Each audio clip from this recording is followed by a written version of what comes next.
On December 20th, 1987, the deadliest peacetime shipping disaster occurred, when an overloaded passenger ferry collided with an oil tanker.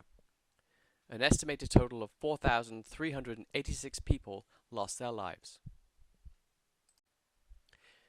The passenger ferry, the MV Doña Paz, and the oil tanker MT Vector collided in the Tablas Strait in the Philippines.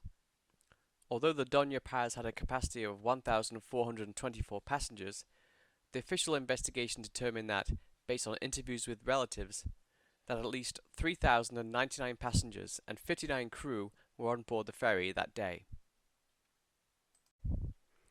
On this day, the ferry added another 1,500 passengers at subsequent stops. As it was the Christmas season, tickets were bought illegally on the ship at reduced rates. An anonymous source with Sulpicio Lines, the owner of the ferry, told the press that due to this practice, these passengers were not included in the official manifest.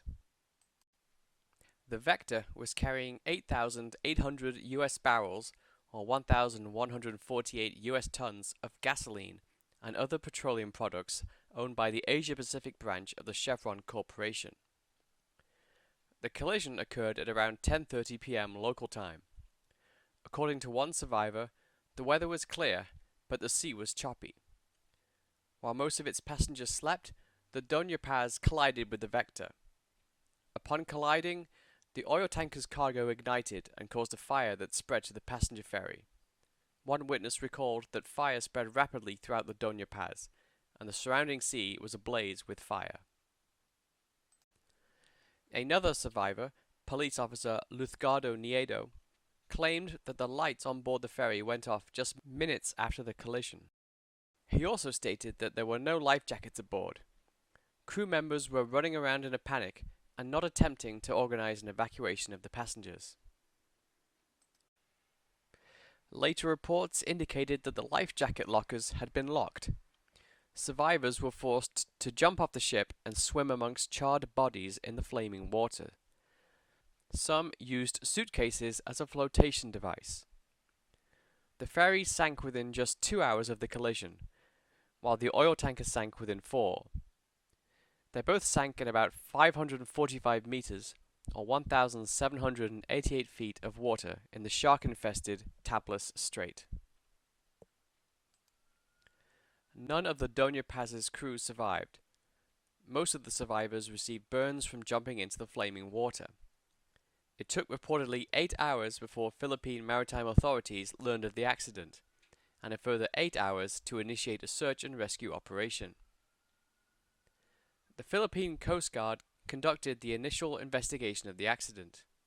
They concluded that only one apprentice crew member of the Doña Paz was on duty on the bridge at the time of the collision. Other officers were either drinking beer or watching television in the crew's recreation quarters. The ship's captain was watching a movie in his cabin.